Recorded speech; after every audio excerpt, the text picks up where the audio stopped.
Olá, sejam todos bem-vindos para mais uma aula de ciências. Estamos na nossa 21ª aula e hoje será o encerramento do módulo 3, tá? Continuando ainda com o capítulo 9, eletricidade. Porém, o subtítulo de hoje, gente, será circuito elétrico que se inicia-se na página 235. Ok? Então, caneta e papel na mão e vamos lá para as devidas anotações. Vamos lá para a nossa agenda. Essa será a nossa agenda de hoje. Circuito elétrico, página 235. E vocês irão fazer as atividades da página 237 e também as atividades da página 242 até 244, tá? Essa atividade da 242 até a 244 é um resumo geral do capítulo. Ok, gente? Bom, agenda na mão, vamos lá para a correção das atividades. Na aula anterior, que foi há 2 semanas atrás, eu passei uma atividade no caderno. Foram 5 questões e hoje vamos lá para a correção, tá? Primeira questão, ele falava o seguinte: o que são materiais bons condutores de energia elétrica? Cite 2 exemplos. Bom, gente, os materiais bons condutores de energia elétrica são aqueles materiais que são utilizados para a fabricação de fios, né? Que esses fios eles conduzem a energia elétrica de um local até outro, tá, gente? Aí a gente tem, por exemplo, os metais, né? Como o cobre e alumínio, por exemplo. Mas não se engane, gente, tá?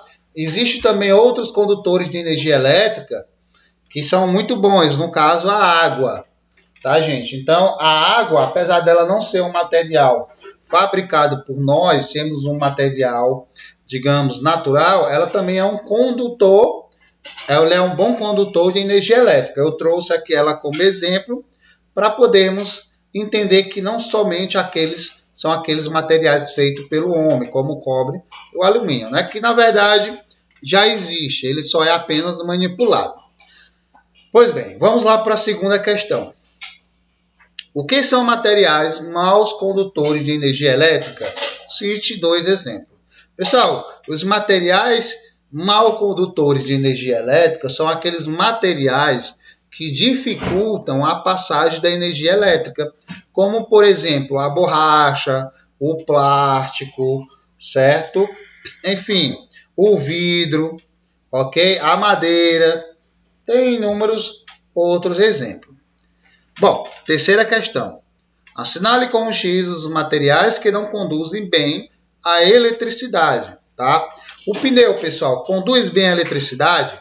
Não conduz, então você marca o pneu com um X. Vaso de cerâmica? Também não, pessoal, então marca com um X. Barra de ferro, pessoal, barra de ferro é um bom condutor de eletricidade, tá? Porque é feito de metal, então não marca. Somente os não condutores de eletricidade. Bola de plástico. Pessoal, se a bola é feita de plástico, então ela é um mau condutor, tá? Vidro, também. Vidro é um mau condutor de eletricidade. Maçanete de metal, gente, maçanete de metal é um bom condutor de eletricidade. Então você não marca. E por último, a água. Como eu falei, a água é um bom condutor, então você não irá marcar também. Ok, gente? Vamos lá continuando, né, pessoal? Vamos aqui para a quarta questão. Por que os fios condutores de energia elétrica devem apresentar tanto material bom condutor de energia elétrica quanto material mau condutor de energia elétrica? Gente, o material mau condutor de energia elétrica, ele evita que nós, né, tomemos um choque ao tocar nesse fio. Então, ele deve fazer parte, né, de fios condutores. E já o material bom condutor, ele garante que a energia elétrica ela seja conduzida ao longo do fio. Tá, gente? Então, você deve ter os dois. Por isso que, geralmente, os fios são todos cabos emborrachados, né? Vem com aquele plástico e por dentro é que vem, né, seja um cobre, seja um outro tipo de metal, um alumínio, enfim, geralmente são mais cobre, né? O cobre ele é um ótimo condutor de eletricidade e ele é utilizado na maioria dos fios, tá, gente? Ok? Ficou claro aí? Beleza, vamos para o próximo. Por que pilhas e baterias podem ser prejudiciais ao meio ambiente e à sua saúde? Pessoal, ó, a resposta está na composição. As pilhas, elas são compostas de metais pesados e tóxicos, como por exemplo, ó, o alumínio, aliás, como por exemplo, o mercúrio, o chumbo, o cádmio, certo? E quando esses materiais eles são jogados incorretamente em lixões e aterros, eles podem contaminar o solo e os lençóis freáticos. Ok, gente? Tranquilo? Está corrigido a nossa tarefa. Vamos lá para o nosso livro, né? Vamos dar uma olhada na nossa aula de hoje. Bom, gente, a aula de hoje será sobre circuito elétrico, tá? Mas antes de entendermos o que é um circuito elétrico, vamos analisar essa situação aqui nessas figuras aqui, tá, gente? Aqui você tem um aparelho elétrico que funciona quando ele é percorrido por uma corrente elétrica, tá? E aqui embaixo você tem um aparelho elétrico que não funciona quando a corrente elétrica é interrompida, ok? Então vamos aqui analisar a situação como é que essa historinha ocorreu. Quando o liquidificador do pai de Joaquina entrou em funcionamento, que é nesse primeiro quadro aqui, surgiu uma corrente elétrica nos fios condutores, desde a usina elétrica até o aparelho. Quando o material conduz energia elétrica, ele é percorrido por uma corrente elétrica. Agora, observe a imagem ao lado. Tá? Por que o aparelho parou de funcionar?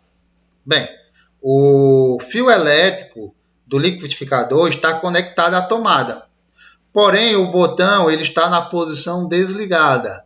Então, quando se posiciona o botão liga, desliga do aparelho na posição desligada, ocorre, tá, pessoal? Ocorre o seguinte, que a corrente elétrica ela é interrompida, ok? E o aparelho ele para de funcionar. Então, o caminho percorrido pela corrente elétrica, a gente chama isso de circuito elétrico. É como se fosse realmente um circuito, né? Por exemplo, um circuito de corrida de bicicleta. Você tem todo aquele ciclo, né? Aqui no caso não, aqui é um circuito elétrico. É todo aquele ciclo por onde a corrente elétrica, a eletricidade, ela passa. Então, gente, ó, um circuito elétrico, ele é formado basicamente por um gerador elétrico, por fios condutores e também pelo dispositivo elétrico.